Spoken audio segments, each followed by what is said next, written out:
안녕하세요. 여러분의 학창시절은 어떠셨나요? 저는 사실 많은 것들이 생각나지 않긴 해요. 그래도 생활기록부를 보면 내가 참 거칠고 어쩌면 화려하게 학창시절을 보냈구나. 그런 생각이 들 때도 있습니다. 저는 부모님이 없어요. 그냥 자라면서 보니 제가 있던 곳이 보육원이었고, 보육원 선생님들도 어느 날 갑자기 제가 보육원으로 찾아왔다고 했어요. 명절이나 크리스마스 이런 날이 되면 친구들은 먼 친척이라는 사람이 와서 밖으로 데리고 가 맛있는 것도 사주고 선물도 사줘서 선물을 들고 오고 그랬는데 저는 그런 먼 친척조차 없어서 썰렁한 보육원에 남아 보육원 선생님들과 시간을 보냈습니다. 그렇게 외롭게 자랐어요, 저는. 사랑을 받아본 적이 없으니 어떤 게 사랑인지 전혀 알 수 없었죠. 그리고 초등학생이 되고 중학생이 되고 고등학생이 됐습니다. 학교에선 제가 보육원 출신인 걸 알고 선생님이 많이 챙겨주셨어요. 다행히 학교 친구들도 저를 어떤 편견 없이 편하게 대해줬어요. 저는 그때 느꼈죠. 아, 이런 게 챙김받는 거구나. 그러면 보육원에서는 이런 걸 느끼지 못했냐고요? 선미야, 청소 좀 해라. 그리고 내일부터 일주일 동안 선미가 설거지 담당이니까 깨끗하게 해야 해. 알았지? 이제 컸으니까 빨래 정리도 잘하고. 네, 알겠습니다. 대답이 그게 뭐야? 너 힘있게 확실하게 해야지.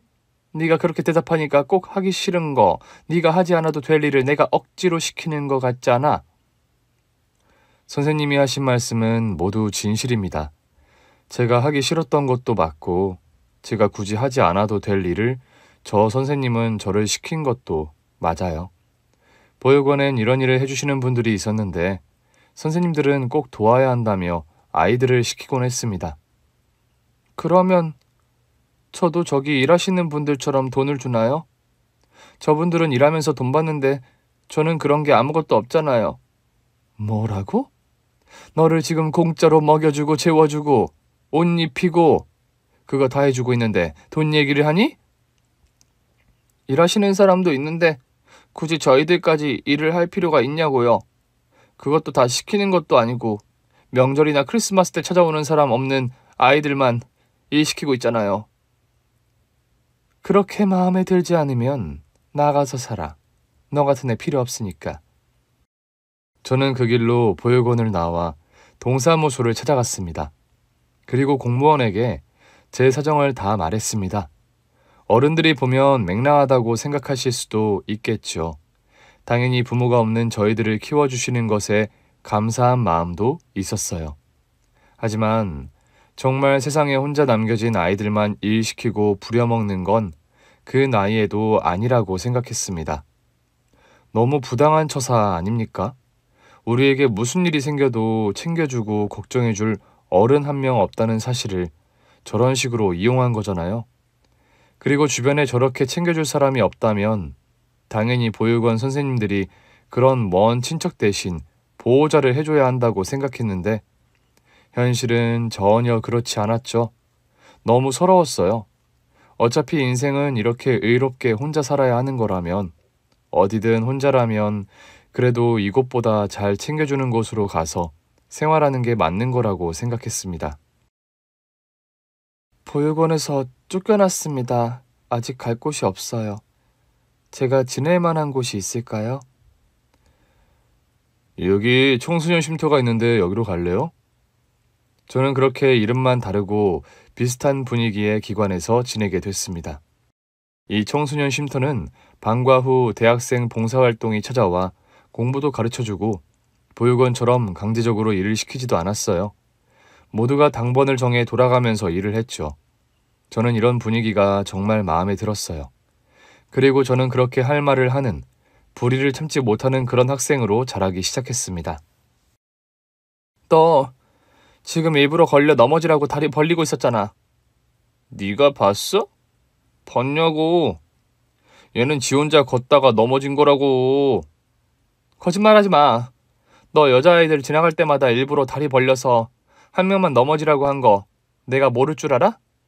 심지어 몇 명 넘어가는지 보자며 너희들 내기까지 했잖아. 뭐? 한 명당 1,000원? 너희 내가 선생님한테 다 얘기할 거야. 선미야, 괜찮아. 그만해. 뭘 그만해. 너 심하게 넘어졌으면 크게 다쳤을 거라고. 이런 쓰레기 같은 애들은 혼쭐이 나야 해. 이게 진짜 보자 하니까 누구 보고 쓰레기라는 거야? 부모도 없는 게 까부냐? 그러면 너는 얼마나 고귀해서 부모가 널 버렸냐? 버림받은 게 진짜 쓰레기지. 너 말 다 했어? 우리 엄마 아빠 없는데 네가 보태준 거 있어? 있냐고. 그러는 너는 집에서 너희 부모가 학교 가서 여자애들 넘어지게 하고 돈 벌어오렴 그러고 있니? 너희 집 거지야? 왜 이런 걸로 돈 벌려고 해?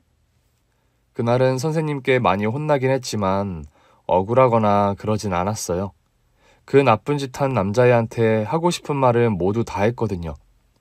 너무 비겁하고 못됐고 그리고 저질이었어요. 교복 치마 입은 여자아이들을 넘어지게 한 다음에 놀리려고 벼르고 있었던 건데 그게 잘할 일은 절대 아니잖아요. 그리고 그날 이후 저에 대한 이야기가 학교에 퍼지며 여자아이들 사이에선 마치 제가 영웅처럼 이야기가 돌고 있다는 사실을 알게 됐습니다. 사실 제가 나서서 싸운 그 남자아이들 무리는 학교에서도 못된 짓만 하고 다니는 걸로 유명했거든요. 당시 제가 다녔던 중학교는 아직 급식시설이 없어서 도시락을 싸서 다녔는데 점심시간만 되면 돌아다니며 학생들 도시락에 못된 짓을 하고 다니는 걸로도 유명했거든요. 일부러 도시락통을 쳐서 도시락 내용물을 다 쏟아서 못 먹게 하고 대체 왜 성격들이 그 모양이라 그런 짓을 하고 다니는 건지 그런 말도 안 되는 권력을 손에 쥐었다고 생각하며 다니는 꼴이 얼마나 우습던지요. 그날은 체육 시간이 끝나고 체육관에서 배구공을 정리하고 있을 때였습니다. 너희 집이 그렇게 부자라며? 예, 그 아파트 살잖아. 제일 꼭대기층. 방이 6개랬나? 그러면 돈도 많이 갖고 다니겠네. 야, 이제 얘 데리고 매점 가면 되겠다. 우리 외상값도 다 갚아라 네가. 그리고 점심시간 땡하자마자 매일 여기로 오는 거야. 알겠어? 또 너희냐? 아, 진짜 넌 좀 빠져. 우리 얘랑 진지한 얘기하고 있는 거 안 보이냐? 저는 그런 미친 소리를 하는 남자애한테 들고 있던 배구공을 있는 힘껏 던져서 맞췄습니다. 아, 너 진짜 죽을래? 돈을 뺏는 게 무슨 진지한 얘기야. 너희들 까불지 마. 이번엔 나 혼자 들은 거 아니야. 얘네들도 너희들이 지금 그 친구한테 나쁜 짓 하려는 거 다 보고 다 들었어. 그래서 어쩌라고. 아주 정의의 사도 납시였네.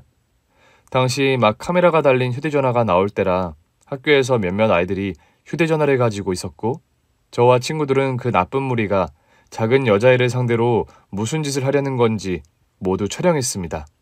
이거 안 보여? 여기 증거가 나 촬영됐는데? 그러니까 저번에도 내가 말했잖아. 너희야말로 까불지 말라고. 저번에 그렇게 혼나고도 정신을 못 차렸네? 너희들 혹시 학교 다니기 싫어서 이런 짓만 골라서 하는 거야? 거기 친구 괜찮으니까 이리로 와. 못된 남자애들 무리에 둘러싸여 협박을 받고 있던 친구는 체구가 작은 여자친구였습니다. 이름표 색깔을 보고 저와 같은 학년인 것을 알게 됐죠. 가긴 어디 가? 이게 진짜... 저는 옆에 있던 배구공 하나를 더 던졌고 간신히 여자아이를 데리고 왔습니다. 고마워. 괜찮아. 다친 곳 없어? 응, 다친 데는 없어. 진짜 고마워. 네가 이런다고 뭐가 바뀔 것 같아? 적어도 너같이 유치하고 저질스러운 이런 짓 하는 애들은 없어지겠지. 이런 짓 했다가 어떤 처벌을 받을지 모르는데 누가 쉽게 너희들처럼 같은 학교 친구들을 협박하고 그러겠니? 감히. 우리 엄마가 학교 와서 교장 선생님 한번 만나면 너희들은 이제 끝이야. 우리가 너희 엄마 회사 게시판에 여기 부장님 자식 학교폭력 저지르는 애라고 글 쓰면 너희 어머니 계속 회사 다닐 수 있긴 하냐? 참나. 뭐라고? 소문은 빠르지. 본인의 사회적 지위를 이용해 자식의 폭력을 무마시키려 한다고 하면 회사 다니시기 힘들걸? 너 말 다 했냐? 갑자기 눈이 뒤집힌 그 남자애가 우리들이 있는 쪽으로 달려들기 시작했고, 다행히도 그 순간 선생님이 오셔서 큰일은 생기지 않았습니다. 그리고 저는 세상에서 제일 소중한 친구가 생겼어요. 위기에서 구해준 친구가 저의 단짝 친구가 되었거든요. 선미야, 나랑 수업 끝나고 아이스크림 먹으러 가자. 내가 사줄게. 아이스크림? 무슨 아이스크림? 그거 있잖아. 왜 여러 종류 파는 아이스크림 가게. 거기에 진짜 맛있는 맛이 나왔대. 우리 같이 먹으러 가자. 응? 갈 거지? 같이 갈 거지? 알았어. 같이 가자. 나도 아이스크림 먹고 싶었어. 그때 얼핏 듣기로 친구네 집이 부자라는 얘기는 들었는데 정말 부잣집 딸인지 친구는 항상 저에게 뭘 사주지 못해 안달난 것처럼 그렇게 간식이며 필기류며 이것저것 갖다주고 사주곤 했습니다. 그렇다고 무조건 그렇게 뭘 사줘야지만 우정이 이어진다는 게 아닌 건 알고 있었어요. 공부도 잘했던 친구는 저에게 정말 소중하고 친절한 수학 선생님이기도 했습니다. 선미야, 아니야. 여기에 X값을 더해야지. 그래야 답이 나오는 거잖아. 난 정말 수학엔 소질이 없어. 그냥 수학 포기할까 봐. 절대 안 돼. 너처럼 문과면서 수학 포기하는 학생들이 얼마나 많은데. 그럴수록 수학 공부를 열심히 해야 한다고. 그래야 우리에게 더 많은 승산이 생겨. 알았지? 사실 저는 대학에 큰 뜻이 없었어요. 20살이 되면 지내고 있던 센터에서 나와야 했고 이제 독립해서 살아야 하는데 등록금 내며 생활비까지 버는 건 힘든 일이라고 생각했거든요. 그런데도 친구는 아직 벌어지지 않은 일에 대해서 걱정하지 말고 일단 공부부터 열심히 하자고 했어요.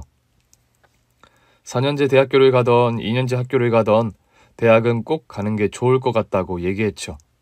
친구 따라 강남 간다고 선생님이면서 친구인 사람이 저렇게 열성적인데 그 마음에 보답을 해야 하잖아요. 그래서 저도 덩달아 열심히 공부했습니다. 그리고 수능 당일 친구가 자신의 부모님께 부탁해 제 도시락까지 싸서 가지고 왔어요. 선미야, 이거 먹고 우리 시험 잘 보자. 알았지? 응, 알았어. 끝나고 만나. 그렇게 1교시 시작. 친구 어머님께서 싸주신 맛있는 도시락을 먹고 4교시까지 시험을 마친 저는 교문 앞에서 친구를 기다리고 있었습니다. 친구는 5교시 제2 외국어까지 시험을 본다고 해서 기다리고 있었거든요. 홍선미 양? 네, 그런데요? 잠깐 차 좀 타시죠. 네? 저는 순간 나쁜 일이 벌어지는 줄 알고 소리를 질렀는데 저는 오수정 양 집에서 일하는 사람입니다. 사모님께서 선미 양을 뵙고 싶어 하십니다. 저를요? 친구인 수정이 어머님께서 저를 따로 보자고 했습니다. 무슨 일일까 친구의 부모님은 처음 뵙는 거라 너무 긴장이 됐습니다. 떨리는 마음을 진정하지 못한 채 어머님이 타 계시는 차에 올라탔습니다. 학생이 홍선미? 네, 그렇습니다. 수정이한테 얘기 많이 들었어요. 우리 수정이가 위험에 처했을 때 구해줬던 얘기. 학교 끝나고 둘이서 항상 놀다 온 얘기. 그리고 지금 선미양이 들고 있는 그 도시락까지 얼마나 선미양 얘기를 하던지 귀에 딱지가 않는 줄 알았죠. 지금 센터에서 지낸다고 들었는데 맞아요? 네, 맞습니다. 그럼 센터에서 지내는 것 치곤 깔끔하게 하고 다니네. 네? 난 돌려서 말하는 거 잘못해서 그냥 바로 말할게요. 어차피 선미양은 누군가의 도움 없인 대학교에 갈 수 없죠? 입학금에 매 학기 등록금을 내려면 학기 내내 돈을 벌어야 할 텐데 그거 쉽지 않아요. 그리고 얘기 들어보니까 우리 수정이가 갈 수 있는 학교에 들어갈 실력은 안 되는 것 같고 내가 웬만해선 둘이 같이 어울려 다니는 거 그냥 두려고 했는데 레벨 차이가 나도 너무 많이 나네. 우리 수정이 앞길 막지 말고 원래 어울려 놀던 친구들하고 놀아요. 우리 수정이는 곧 유학도 떠날 거고 이제 대기업 손자와 약혼도 할 거예요. 그런데 이런 친구가 있으면 흠이 되지 않겠어요? 내가 그래도 이렇게 불쌍한 친구 도와주는 착한 수정이 이런 이미지도 생각해 봤는데 아무리 그래도 정도가 있어야지. 내 말 무슨 말인지 알겠죠? 선미양과 우리 딸 수정이는 살아온 환경부터 달라도 너무 다르잖아요. 수정이도 이제 자신과 비슷한 환경에서 자란 친구들과 어울리면 선미양은 생각도 안 날 거예요. 그러니까 여기까지만 해요. 내가 오늘 직접 싼 도시락은 우리의 마지막 선물이라고 생각하고. 알았죠? 이제 내려요. 어머님. 변명이나 뭐 그런 거 들을 필요 없을 것 같은데. 이제 수정이 곧 올 거예요. 안 내리고 뭐 해요? 저는 그렇게 친구를 잃었습니다. 어른의 세계란 그런 걸까요? 그런 생각을 한 것 같아요. 제가 너무 안일하게 살았나 그런 생각도 들었고요. 친구와 저의 마음만 잘 통하면 친구할 수 있다고. 우린 이렇게 잘 통하는데 평생 친구하는 건 일도 아니라고 생각했었는데 저와 제 친구가 결혼을 하겠다는 것도 아니고 그냥 친구일 뿐이잖아요. 하지만 친구 부모님은 제 자식의 친구 하나까지 일일이 다 신경을 써야 직성이 풀리셨나 봐요. 그리고 수능 다음 날 학교에서 친구를 마주치자마자 저는 친구를 피했습니다. 야, 너 어제 왜 그냥 집에 갔어? 우리 엄마가 너랑 나랑 맛있는 거 사준다고 했는데. 배가 아파서 나 오늘도 먼저 갈게. 안녕. 야, 엉성미. 수능이 끝난 학교엔 학생들이 많이 오지 않았어요. 저도 그래서 수능 성적이 나온 이후부턴 학교에 나가지 않고 센터에 제 방 안에만 있었습니다. 나가기 싫었어요.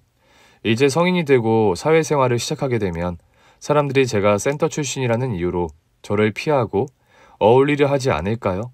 사회생활하면서 만난 사람들의 부모님도 저와 어울리지 말라고 할까요? 저는 너무 무서웠어요. 선미야, 잠깐 나와 볼래? 왜요? 친구가 찾아왔는데? 친구요? 선미야, 수정이구나. 너 계속 여기에만 있었어? 답답하지 않았고? 여기가 내 집인데 답답할 게 뭐가 있어. 그러지 말고 오늘 나랑 놀러 가자. 너 원서는 다 썼어? 아니, 괜찮아. 별로 나가고 싶지 않아. 아, 왜? 나랑 놀러 가자. 너 놀이공원 가고 싶다고 했잖아. 내가 언제? 나는 별로 그러고 싶지 않은데? 너 다른 친구랑 갔다 와. 나 말고 친구 많잖아. 내가 너 말고 친구가 누구 있는데. 나 피곤하고 머리도 아프거든? 그러니까 다른 친구들이랑 놀러 다녀. 잘 가. 어른들은 참 이상해요. 본인 자식한테는 왜 저랑 어울리지 말라는 말을 하지 않는 걸까요? 저보다 본인 자식한테 말하는 게 빠를 텐데 말이죠. 저는 그렇게 수정이를 돌려보냈어요. 당연히 마음이 좋지 않았죠. 선미야, 너 정말 대학 안 갈 거니? 우리 센터에 장학제도도 있어서 너 1년 등록금은 우리가 해줄 수 있어. 네 성적이면 서울에 있는 사회복지과는 무조건 합격인데 너무 아깝잖아. 모의고사 때보다 성적도 이렇게 많이 올랐는데. 응? 접수비는 선생님이 내줄게. 우리 꼭 합격해보자. 알았지? 그렇게 저는 센터 선생님의 권유로 대학 원서를 넣었고 그리고 정말 사회복지과에 합격했습니다. 믿을 수 없었어요. 그리고 당연히 친구인 수정이가 생각났습니다. 수정이가 옆에서 공부시키지 않았다면 아마 저는 전문대학도 가기 힘든 성적을 받았을 거예요. 수정이는 어느 학교 무슨 과에 합격했을까요? 고등학교 졸업식 날 졸업장과 졸업 앨범만 받아온 저는 센터 선생님들과 친구들에게 축하 인사를 받고 학교 기숙사로 짐을 옮겼습니다. 그리고 새 학기가 시작되고 저는 제가 고등학생일 때 봉사활동을 왔던 그 대학교 언니, 오빠들처럼 센터에 봉사활동을 다니기 시작했어요. 아이들을 가르치는 일 정말 재밌더라고요. 그날도 봉사활동을 끝내고 다시 기숙사로 들어가는 길이었어요. 맞은편에서 쌩쌩 달려오는 오토바이, 그리고 그걸 보지 못하고 저에게 손을 흔드는 한 사람, 바로 수정이었습니다. 수정아, 피해! 선미야! 오토바이는 속도를 줄이지 않고 달려왔고 수정이는 결국 피하지 못하고 오토바이와 사고가 났습니다. 수정아! 선미야! 너 미쳤어? 네가 반가워서 그랬어. 저는 119와 112에 신고하고 수정이가 더 다치지 않도록 계속 옆에서 그 곁을 지켰습니다. 그리고 구급대원들과 동시에 수정이 부모님이 도착했죠. 저는 수정이 어머님 얼굴을 발견하자마자 그 자리를 피했습니다. 선미야, 가지마. 내가 다 잘못했어. 가지마, 응? 눈물이 너무 나서 그 자리에 있을 수 없었어요. 나를 정말 소중하게 생각해줬던 친구. 저 역시 이 세상에서 제일 소중하다고 생각했던 친구였는데 세상 무서울 거 없이 불의를 보면 참지 않고 친구들을 구해줬던 저였는데 이상하게 수정이한텐 그럴 수 없었어요. 사고 이후 수정이가 괜찮은지 퇴원은 했는지 어떤 소식도 알지 못한 채 대학 생활을 보내고 저는 청소년들을 도와주는 한 단체에 취직했습니다. 그리고 센터를 후원하는 사람과 사랑에 빠졌습니다. 자신 역시 뭐 대단할 것 없는 집안의 아들이라고 얘기했던 것과 달리 남자친구의 집은 어마어마한 부자였어요. 그냥 돈이 많을 뿐이야. 뭐 대단한 일 하고 그런 거 아니니까 너무 놀라지 않았으면 좋겠어. 어떻게 안 놀라? 나 부담스러워. 그래서 나 버릴 거야? 응? 저 애교에 넘어가지 말았어야 했는데 처음 집에 인사드리러 갔을 때 예비 시어머니께선 저를 위아래로 훑어보시곤 그래, 네 마음대로 어디 해보렴. 이 한마디만 남기시곤 방으로 들어가셨어요. 그리고 저는 결혼 후에 저 문장 뒤에 결혼은 네 마음대로 할지라도 시댁 생활은 내 마음대로 할 거다 라는 말이 숨겨져 있었단 걸 깨닫게 됐습니다. 너 우리 아들 덕에 일도 안 하고 집에서 쉬고 있다며? 그렇다면 그에 대한 보답을 해야 하지 않겠니? 그리곤 제 앞에 걸레를 던진 시어머니는 90평 가까이 되는 집 바닥을 모두 손걸레로 닦으라고 시키곤 했습니다. 손목, 허리는 말할 것도 없고 무릎이 너무 아팠어요. 조금이라도 행동이 느려진다 싶으면 양동이에 물을 떠와 저에게 뿌리시기도 했습니다. 어머, 물걸레질은 내가 하려고 했는데 손이 미끄러워졌네. 여기 흘린 물도 깨끗이 닦으렴. 설거지가 싫어서 보육원에서 뛰쳐나온 저는 그때보다 더한 굴욕적인 일을 당하고 있는데도 싫다는 한마디를 할 수 없었습니다. 처음 가져본 가족이었어요. 고등학생 때 그렇게 처음 친구를 잃고 다시 생긴 저의 사람이었어요. 남편은 시어머니가 저를 이렇게 막 일을 시키고 구박해도 소중하게 생긴 가족을 다시 잃고 싶지 않았어요. 어머니, 지금 이 사람한테 무슨 짓을 하시는 거세요? 청소 좀 시켰다. 하나밖에 없는 며느리가 힘든 시어머니 대신 집 청소도 못하니? 여기 이렇게 멀쩡하게 청소기가 다 있는데 왜 이렇게 힘들게 무릎 꿇고 걸레질을 하게 두냐고요. 선미야, 일어나. 집에 가자. 이 자식이, 너 지금 아내 때문에 이 어미하고 척이라도 지겠다는 거냐? 이 사람 가족도 없이 힘들게 자란 사람이에요. 친정어머니의 따뜻한 품이 뭔지 모른다고요. 그런 거 어머니가 좀 대신 해주시면 안 돼요? 왜 그렇게 사람을 못 잡아먹어서 안달난 사람처럼 불러다 이렇게 며느리를 괴롭히냐고요. 맞아, 엄마. 진짜 적당히 좀 해요. 이러려면 그냥 일하는 사람을 다시 데리고 오라고요. 집에서 노는 애 있는데 뭐하러 그러니? 사지 멀쩡한 며느리가 있는데 일하는 사람을 왜 데리고 와? 이것들이 아주 쌍으로 엄마한테 대들어. 됐어요. 선미야, 집에 가자. 다신 이런 일로 아내 부르지 마세요. 눈물도 나지 않았습니다. 사실 이건 아무것도 아니에요. 남편도 모르는 시어머니의 구박은 끝이 없이 이어졌으니까요. 왜 그렇게 미련하게 이혼도 안 하고 그러고 있었냐고 하셔도 저는 할 말이 없어요. 처음 가져본 가족이었고 혹시라도 이혼하면 모두 저에게 손가락질 할 거라고 생각했어요. 가족 없이 자라서 가족이랑 어떻게 지내야 하는지도 모르는 사람이라고 수군거릴 것 같았죠. 나이가 들수록 세상을 알아가면서 겁이 많아진다는 말이 사실이라는 걸 실감하고 살았습니다. 학생 때처럼 그렇게 할 말 다 하고 살 수 없다는 걸 알았죠. 그리고 저와 남편 사이에 아이가 생기면 혹시 시어머니도 많이 누그러지지 않을까 그런 생각도 했고요. 하지만 무슨 일인지 아이도 잘 생기지 않았어요. 다 네가 부덕해서 그런 거야. 태어날 때부터 부모에게 버림받은 애가 자식 복이 있을 것 같니? 에이그, 내가 그렇게 다른 여자랑 결혼하랬더니 끝까지 욕심 부려서 애도 못 낳잖아. 다른 사람들은 벌써 할머니 소리 듣는다는데 나는 이게 뭐야? 뭘 꾸물거리고 있어? 가서 곰국 끓일 거 장 봐서 들어와. 오늘 저녁에 우리 둘째 아들과 결혼할 아이가 온다는데 그 아이가 곰국을 그렇게 좋아한다는구나. 뭐해 안 나가고? 네, 알겠습니다. 근처 마트에 가서 고기랑 다른 채소와 과일도 사고 짐이 많아 낑낑거리며 들어오는데 누군가가 말을 걸었어요. 어디까지 가세요? 도와드릴까요? 아니요, 괜찮습니다. 뭐가 괜찮아요? 제가 데려다 드릴게요. 아닙니다. 거의 다 왔어요.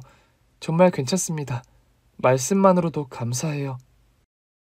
그렇게 와서 국을 끓이는데 사고가 생겼습니다. 이게 다 뭐야? 내가 곰국 끓일 고기만 사오랬지 누가 이렇게 과일까지 잔뜩 사오랬어? 그래도 예비 동서 오는데 곰국만 줄 수 없잖아요. 과일도 내가고 그래야죠. 네가 시어머니니? 네 며느리야? 네가 뭔데 이런 걸 준비해? 국도 제대로 끓이고 있는 거 맞아? 대체 무슨 부위를 사왔길래 이렇게 기름기가 많아? 그래, 아주 너 혼자 차려봐라. 하고 팔팔 끓는 곰솥에 시어머니가 국자를 던졌는데 그 국물이 그대로 제 눈에 튀었습니다. 저는 너무 뜨거워 눈을 뜰 수 없었어요. 그리고 정말 무서웠던 건 앞이 보이지 않기 시작했습니다. 저 앞이 안 보여요, 어머님. 저 앞이 안 보인다고요. 뭐라고? 거짓말 하지 마. 이깟 국물 좀 튀었다고 무슨 앞이 안 보여? 빨리 차가운 물로 눈 좀 씻어봐. 진짜 성가셔 죽겠네. 그러게 왜 그렇게 솥 앞에 바짝 붙어 서 있어? 시어머니가 아무리 제 눈에 차가운 물을 뿌리고 얼음으로 찜질해도 제 시력은 돌아오지 않았습니다.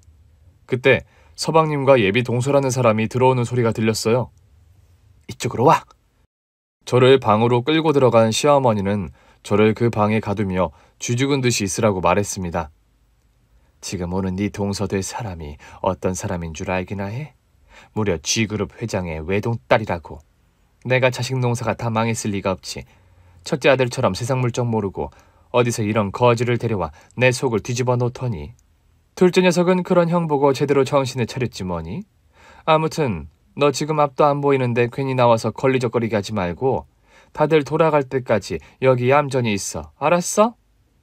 그렇게 윽박지른 어머님은 밖으로 나가 아무 일도 없었다는 듯이 예비 동서를 맞이했습니다. 어머, 우리 아들한테 얘기 많이 들었어요. 저에겐 한 번도 들려주지 않았던 하이톤 목소리로 예비 동서를 부르시더라고요. 저는 너무 무서웠어요. 앞이 안 보이는 게 일시적인 건지 아니면 정말 시력을 잃은 건지 빨리 병원에 가서 확인해보고 싶었는데 시어머니는 제 건강엔 관심도 없고 오직 예비 동서에게만 정신이 팔려 있었습니다. 어머님 안녕하세요. 저는 오수정이라고 합니다. 제 친구를 찾으러 왔어요. 친구라니 누굴 말이냐? 선미야, 선미야 너 어딨어? 저는 방에서 익숙한 목소리를 듣고 온몸에 소름이 돋았습니다. 제 친구 수정이가 저를 찾으러 온 거예요. 시댁으로. 너 어딨어? 빨리 나와. 나랑 같이 나가자. 수정아, 나 여기 있어. 저는 동아줄을 잡는 심정으로 소리를 질렀습니다. 여기야, 여기라고. 나 좀 살려줘. 앞이 보이지 않으니 그저 소리에 집중하고 소리를 질렀습니다. 얼마 후 방문 열리는 소리가 나자마자 달려오는 발소리가 들리더니 누가 저를 와락 껴안았습니다. 선미야, 나왔어. 오래 기다렸지? 나 왔으니까 괜찮아. 수정아, 나 앞이 안 보여. 너무 무서워. 앞이 안 보여. 나 평생 볼 수 없으면 어떡하지? 나 좀 살려줘, 수정아. 뭐? 앞이 안 보여? 그런데 왜 이러고 있었어? 빨리 병원부터 가지. 이비서, 빨리 차 대기시켜요. 네, 알겠습니다. 무슨 일이 있었는지는 일단 선미 병원부터 가서 확인한 뒤에 물어볼게요. 도망갈 생각하지 마세요. 만약 도망가면 지구 끝까지 쫓아가서라도 찾아내 내 친구한테 저지른 죄값 받게 할 테니까. 그렇게 저는 수정이의 손을 잡고 병원에 갔지만 의사 선생님의 말씀은 절망 그 자체였습니다. 너무 늦게 왔어요. 아무래도 시력을 찾는 건 힘들 것 같습니다. 눈물도 나지 않았어요. 내 인생은 그냥 이렇게 끝나는 거구나. 처음부터 복 없이 태어난 나에게 가족을 이루고 멋진 친구를 갖는 건 사치였구나. 그런 생각을 하고 앉아 있었어요. 선미야, 내가 왜 이렇게 나타나게 됐는지 나중에 설명해 줄게. 대신 우선 네 시어머니한테 가서 받아내야 할 건 확실히 받고 오자. 저는 그저 수정이가 이끄는 대로 하자는 대로 움직였습니다. 저에겐 더 이상 살아갈 의미 같은 게 남지 않았거든요. 다시 왔구나. 여보, 이게 무슨 일이야? 괜찮아? 우리 선미 남편 되세요? 당신이 왜 우리 형수님이랑 들어와? 남편이라는 사람이 이렇게 당신 아내가 시어머니라는 사람한테 당하고 사는데 아무것도 모를 수가 있어요? 제가 뭘 모른다는 말입니까? 그리고 당신은 누구신데요? 저? 선미 친구예요. 당신 어머니 때문에 내 친구가 평생 앞도 못 보게 살게 생겼다고요? 이거 어떻게 책임질 거예요? 아직 이렇게 젊은 사람을 장애인으로 만드니까 속이 시원해요? 속이 시원하냐고요? 당신 이거 살인미수나 다름없어. 내가 죗값 제대로 치르게 할 거니까 각오하는 게 좋을 거야. 어디 누가 더 유능한 변호사 모셔올 수 있는지 보자고. 보아하니 그래도 명예는 없어도 돈은 좀 있는 집 같아 보이는데 어디 그 돈으로 누가 자신의 가족을 더 잘 지킬 수 있는지 보자고요. 당신 이것뿐만 아니라 매일 우리 선미 불러서 부려먹었죠? 그리고 나는 곰탕 끓여달라고 한 적도 없는데 저건 대체 왜 끓여서 애를 이렇게 만들어요? 네가 곰탕 먹고 싶다고 한 거 아니었어? 아니야. 네 시어머니라는 사람은 그저 너를 괴롭히고 싶어서 시킨 것뿐이야. 말 가려서 해요. 조용히 해요. 사람 죽일 뻔한 사람이 무슨 할 말이 있다고 껴들어요? 제 친구랑 합의 이혼 안 해주면 우리도 끝까지 갈 거니까 각오하는 게 좋을 거예요. 아주머니 그동안 불법 도박해서 번 돈 다 날리게 생겼네? 하긴 뭐 합법적으로 번 돈도 아니니 아쉬울 것도 없겠네. 그럼 안녕히 계세요. 당신 남편이라는 사람의 책임도 큰 거 알고 있죠? 그리고 선미뿐만 아니라 제 결혼까지 무효예요. 이런 미친 사람이 시어머니로 있는 집안하고 누가 결혼을 하려고 하겠어요? 가자 선미야. 내 팔 잡아. 옳지? 괜찮아. 놀라지 마. 우리 비서님이야. 야, 그래도 이건 아니지. 뭐가 아닌데? 뭐가 아닌데? 왜? 나랑 결혼해서 한몫 잡으려고 했니? 내가 그렇게 쉽게 뭘 내줄 줄 알아? 꿈도 야무지네. 사람을 해코지한 사람 1명과 방관자 2명. 잘 기억하고 있을게요. 가자 선미야. 그렇게 수정이의 차에 올라탄 저는 그때까지 참았던 눈물이 펑펑 쏟아졌습니다. 괜찮아. 울고 싶을 땐 울어야 해. 그동안 참고 있었지? 앞으로 나랑 살면서 다 털어내자. 괜찮아. 울어. 펑펑 울어. 속 시원해질 때까지 울어. 나 너무 무서웠어. 시어머니는 매일 물러서 가정부처럼 일 시키고 남편한테 말하면 가만 안 둔다고 뭐라고 하고 그런데 멍청한 나는니까 가족을 지키고 싶어서 아무 말도 못하고 지냈어. 다 내 미련함 때문이야. 그런 말 하지 마. 이건 절대 네 잘못이 아니야. 너의 이런 약한 마음을 이용해 나쁜 짓을 저지른 네 시어머니가 나쁘고 못된 사람이지. 나 내 친구 이렇게 만든 거 절대 봐주지 않을 거야. 그러니까 너도 약한 소리 하지 마. 네가 지금까지 당한 게 얼만데. 그런데 내가 이 집 사람이랑 결혼한 거 어떻게 알았어? 얼마 전에 백화점에서 짐꾼처럼 쇼핑백을 들고 어떤 어르신을 급하게 쫓아가는 너를 봤어. 가서 아는 체 하고 싶었는데 네가 그 옛날처럼 또 도망갈까 봐 혹시 난감한 상황에 나를 마주치면 네가 너무 놀라고 혹시라도 수치심을 느낄까 그러질 못했어. 그리고 며칠 뒤 그 백화점에 다른 볼일이 있어서 또 갔는데 너와 시어머니를 또 만난 거야. 그리고 너는 몰랐지만 옆에서 하는 얘기를 다 듣게 됐어. 그리고 시어머니라는 사람이 너를 구박하고 못된 말을 하는 걸 다 들었지. 그 뒤부터 네가 어떤 사람과 결혼했는지 알아보려고 했는데 아무리 그래도 모르는 개인의 정보를 알아내는 건 역시 경찰이 아닌 이상 쉽지 않더라. 그리고 이 사람을 만났어. 자신을 부잣집 둘째 아들의 곧 의사가 될 거라고 소개하는 얼굴을 보는데 너무 익숙한 얼굴인 거야. 그래서 내가 물어봤어. 엄마랑 아빠 중에 누굴 닮았냐고. 그랬더니 엄마를 닮았다고 하더라? 그러면서 가족 사진을 보여줬는데 그때 백화점에서 봤던 시어머니와 네가 그 사진 속에 같이 있었던 거야. 나는 지체하지 않고 너를 구해오기로 결심했어.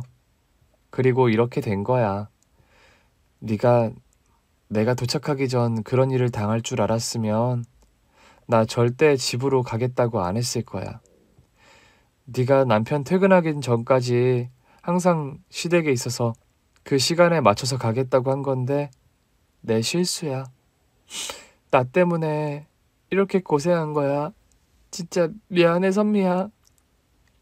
나는 사실 괜찮지 않아. 지금도 내 세상은 암전이야. 그런데도 다른 사람도 아닌 네가 나를 구하러 와줘서 얼마나 다행인지 몰라. 그리고 너한테 또 사과할 거 있어. 또 뭐? 너 우리 수능 시험 본 날 우리 엄마 만났다며? 그 얘기 역시 최근에 알게 됐어. 그때 너를 붙잡았던 집사 아저씨가 돌아가셨는데 돌아가시기 전에 그 얘기를 나한테 해주는 거야. 사실 수능날 아가씨 친구분을 사모님 차에 태웠다. 난 무슨 얘기를 했는지 정확하게 알지 못하지만 차에 탔던 친구가 차에서 내리더니 우는 줄도 모르고 그렇게 눈물도 닦지 않고 갔다. 이렇게 말씀하시는 거야. 그래서 당장 엄마한테 가서 내 친구한테 무슨 말을 한 거냐고 물었어. 내가 이렇게 둔하고 멍청해. 나는 그냥 너를 원망했어. 네 마음이 변해서 나를 밀어내는구나. 그냥 너는 내가 싫어진 거구나. 그렇게만 생각했지. 네가 우리 엄마를 만나고 나서 그렇게 마음이 변했을 거라곤 생각조차 못했던 거야, 난. 네 잘못이 아니었어. 그리고 어린 마음에 혹시나 내가 너랑 계속 어울려서 네가 너의 가족에게 안 좋은 소리를 듣고 혼나는 건 아닌가 겁부터 났던 거야. 그 집사님도 너무 원망스러웠어. 그런 일이 있으면 나한테 얘기를 해야지. 시간이 이렇게나 많이 흐른 지금에 와서 얘기하면 어쩌자는 거냐고 화를 냈어. 너는 그만큼 나에게 소중한 친구인데 정말 없어서는 안 될 그런 아이인데 엄마는 그러시더라. 엄마는 평생 나만 보고 살았고 나의 기쁨이 엄마의 기쁨이었대. 내 앞길을 막아설 것 같은 것은 그게 무엇이 됐든 다 치워야 마음이 편하고 속이 후련했대. 나는 엄마 입에서 나오는 말들을 믿을 수가 없었어. 어떻게 엄마라는 사람이 딸의 친구를 그런 식으로 생각할 수 있을까? 너무 소름 끼쳤어. 그래서 말했어, 엄마한테. 엄마가 나를 낳아주고 키워주신 건 정말 감사해요. 하지만 내 인생의 주인은 저고 엄마는 엄마의 인생을 사는 게 맞다고 했어. 나에게 너무 많은 걸 의지하고 자신이 못 이룬 꿈을 내가 대신 이뤄주길 바라는 그런 마음은 너무 위험하니까 앞으로는 좀 내 인생 말고 엄마의 인생을 돌보면서 살라고 했어. 엄마가 아빠가 외도한 후 나한테 좀 도가 지나칠 정도로 집착했던 건 맞아. 그것까진 알고 있었어. 나는 엄마가 아빠 없이 혼자 나를 키우니까 웬만하면 엄마의 소원, 꿈을 다 이뤄드리고 싶었어. 그래서 그때 그렇게 열심히 공부한 것도 있어. 하지만 뭐든지 적당히 해야 하지 않겠니? 마치 내가 엄마의 인형이 된 것 같은 그런 삶은 절대 살고 싶지 않아. 그래서 말인데 선미야, 너 나랑 미국 갈래? 어, 미국? 나는 지금 앞도 볼 수 없는데 너랑 같이 가면 난 짐만 될 거야. 무슨 소리를 하는 거야? 네가 왜 짐이 되는데? 나 진짜 섭섭하다. 사실 수능 본 날 너의 어머니를 만나고 정말 생각 많이 했어. 나라는 존재는 정말 이렇게 쓸모없는 그런 존재인 걸까? 대단히 큰 도움을 줄 수는 없겠지만 그래도 남을 돕고 작은 행복을 빌며 살고 싶었어. 그런데 그것조차 누군가의 허락을 받아야 하고 허락받지 못하면 할 수 없다는 게 너무 무서웠어. 그리고 혹시 내가 너의 어머니의 말을 무시하고 너랑 같이 계속 어울리면 혹시 너에게 무슨 일이 생기는 건 아닐까? 어머니께서 크게 화를 내시는 건 아닐까? 그런 생각이 들어서 너무 무서웠어. 그래서 널 만날 수 없었던 거야. 너 그래서 그때 나 오토바이 사고 났을 때도 그냥 그렇게 가버린 거야?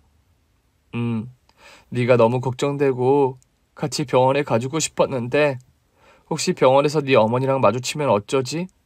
마주쳐서 또 나를 그런 눈빛으로 쳐다보면서 어울리지 말라고 말씀하시면 어쩌지? 그러면 그땐 정말 버틸 수 없을 것 같다는 생각이 들었어.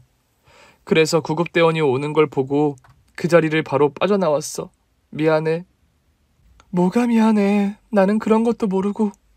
그때 나 만나러 오다가 그런 거지. 맞아.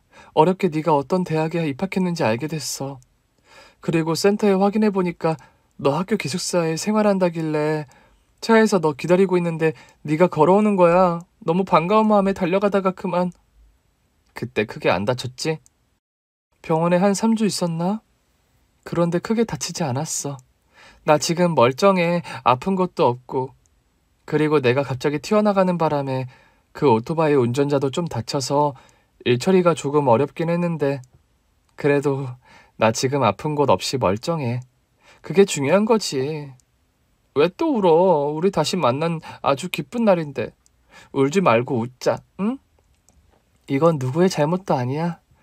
그리고 이런 일이 있었다는 걸 빨리 확인하지 못해서 미안해. 진짜 미안해.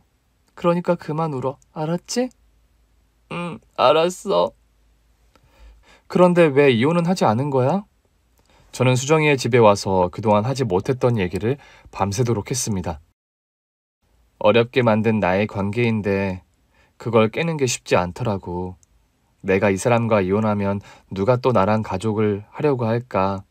이혼녀 꼬리가 붙은 나한테 사람들이 손가락질 하진 않을까? 나는 그냥 나와 가족을 맺어준 이 사람과의 관계 자체가 너무 소중했어.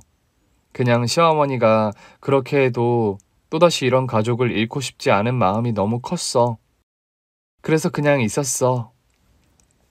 네 마음이 그렇다는데 내가 뭐라고 하겠니? 그냥 내가 너를 빨리 찾았으면 이런 일은 없었을 텐데. 그런 생각만 든다. 다 내가 둔해서 그런 거야. 그러니까 너는 더 이상 작작하지 마. 알았지? 눈 건강을 위해서라도 좋은 것만 생각하자. 스트레스 받으면 안 돼. 알았지? 이제부터 너 하고 싶은 대로 하고 있어. 늦잠 자고 밥은 그냥 먹고 싶을 때 먹고. 그리고 먹고 싶은 거 있으면 다 말해. 알았지? 내가 전부 다 사줄게. 어? 왜 웃어? 너는 처음 만났을 때부터 나한테 뭘 먹이지 못해 난리더니 지금도 그러네. 당연하지. 너 이렇게 말라서 무슨 일을 하겠다고 그래. 넌 처음 봤을 때부터 위태로워 보였다고. 그렇게 학교에선 마치 정의의 사도처럼 어려움에 처한 애들 구해주러 다닐 때 애들이 너 진짜 강하고 좋은 애라고 얘기할 때마다 나는 속으로 선미는 너무 위험하고 외로워 보이는데 왜 다들 강하다고 생각하지? 그 생각만 했어. 그래서 맛있는 거 생각나면 무조건 선미부터 사주기. 늘 그 생각을 했는걸. 고마워. 가끔 네가 사줬던 그 아이스크림이 생각나서 몇 번 사 먹긴 했었어. 아이스크림? 아, 그 여러 가지 맛 파는 곳? 내일 갈까? 그런데 너 일 안 해? 나 사장이라 괜찮아. 누가 나한테 뭐라고 하겠니? 멋지네, 내 친구. 그렇게 앞이 보이지 않은 채로 친구 수정이와 함께 지내며 서서히 안정을 찾은 저는 오랜만에 남편을 만났습니다. 제가 어딜 갈 땐 항상 수정이나 비서님이 함께 해주셨어요. 괜찮은 거야? 이게 괜찮아 보여? 물론 심적으로 괜찮아지긴 했어. 이혼 서류 가져왔어. 선미님, 제가 읽어드릴까요? 아니요, 괜찮습니다. 저 가방에서 도자 좀 꺼내주세요, 비서님. 나는 정말 몰랐어. 물론 내가 말하지 않았으니까 모르는 게 당연하지. 그리고 나는 가족이라는 관계가 소중해서 계속 지키고 싶었어.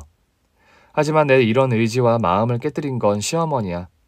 알고 있겠지만 지금 소송에 들어갔어. 나도 나지만 수정이가 정말 많이 화가 났어. 어머님은 대체 나를 어떻게 생각하셨길래 며느리가 눈이 아파 고통에 몸부림치는데도 그렇게 모른 척할 수 있을까? 어쨌든 당신이 바로 이렇게 이혼하겠다고 해줘서 고마워. 소송은 의외로 쉽지 않았어요. 시어머니가 본인의 잘못이 아니라 내 잘못으로 스스로 이렇게 된 거라고 우겼기 때문이죠. 증거도 증인도 없으니 난감할 뻔했으나 평소 시어머니가 저를 괴롭혔던 것들 때문에 이미 몸에 자잘한 상처가 많았고 특히 친구가 저를 발견한 곳이 골방이었기 때문에 시어머니는 쉽게 빠져나갈 수 없었습니다. 선미야 어때? 떨려? 나 이제 2번째로 해외 나가는 거야. 처음엔 어디 갈 때 탔는데? 남편이랑 신혼여행으로 발리 갔다 왔거든. 그때 신혼여행 갔을 땐 내 결혼 생활이 이렇게 파란만장해질 줄 정말 몰랐어. 더 늦기 전에 내가 알아채서 다행이야. 다시 한번 말하지만 또 눈치 보고 살 필요 없다고 말하려고 하지? 어떻게 알았어? 걱정하지 마. 이 언니가 우리 선미 눈도 고쳐주고 더 멋있는 남자도 소개시켜줄게.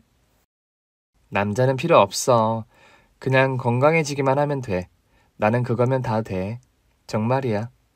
알았어. 내가 너 평생 책임질게. 그렇게 저는 친구 수정이와 함께 미국으로 떠났습니다. 다행히도 미국에서 각막 이식 수술을 받아 시력을 회복할 수 있었어요. 아마 지금 사연 듣고 계시는 분들 이 소식을 제일 기다리셨을 것 같아요. 사실 미국에 와서도 1년 넘게 순서를 기다렸어요.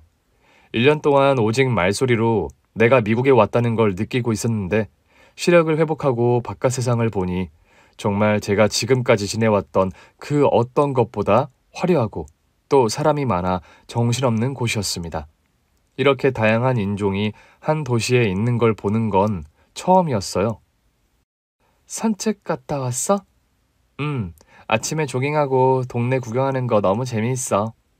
그래도 조심해. 아직은 조심해야 한다고. 선글라스 꼭 쓰고 다녀야 하는 거 잊으면 안 된다. 알겠습니다. 수정이는 어떨 땐 부모님처럼, 어떨 땐 친구처럼 저를 잘 챙겨줬어요. 이렇게 이 친구한테 받기만 해도 되나 그런 생각이 들 무렵 옆집에 아주 근사한 청년이 이사 왔습니다. 수정이한테 관심이 많았던 그 청년과 수정이를 연결시켜주고 저는 작은 집을 얻어 이사 나왔어요. 나 정말 속상해. 그냥 우리랑 같이 살면 되잖아. 무슨 소리를 하는 거야.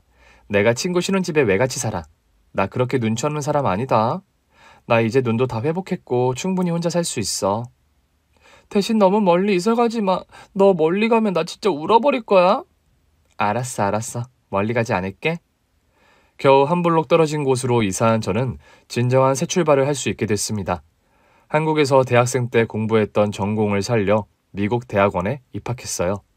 저는 아무리 생각해도 공부에 소질이 없는 것 같은데 수정이는 아니라고 저 같은 사람이 공부해야 이 세상이 더 좋아진다며 저보다 더 신나서 대학원에 입학하는데 많은 도움을 줬습니다. 학비 걱정, 집세 걱정 하나도 할 필요 없어. 난 이제 우리 선미한테 모든 걸 투자하기로 마음먹었으니까 너 거절하기 없기야. 알았지? 네, 알겠습니다. 친구의 이런 마음도 이젠 거절하지 않고 모두 받기로 했어요. 살면서 꼭 진정한 사랑이 아닌 진정한 우정을 찾는 것도 삶을 윤택하게 해주는 것 같아요. 혼자는 조금 외롭잖아요. 어렸을 땐 어른의 말 한마디에 흔들렸던 우정이었지만 이젠 그 어떤 시련이 와서 절대 흔들리지 않을 거예요. 그만큼 저와 수정이의 우정은 아주 단단하니까요. 여러분도 인생의 소중한 사람이 누군지 한번 생각해 보시면 좋을 것 같아요. 그리고 그분이 소중한 만큼 아껴주세요. 그럼 안녕히 계세요. 오늘 준비한 사연은 여기까지입니다. 재미있게 들으셨다면 구독과 좋아요, 알림 설정까지 눌러주세요. 그럼 저는 다음 사연으로 찾아뵐게요. 오늘도 건강하고 행복하세요.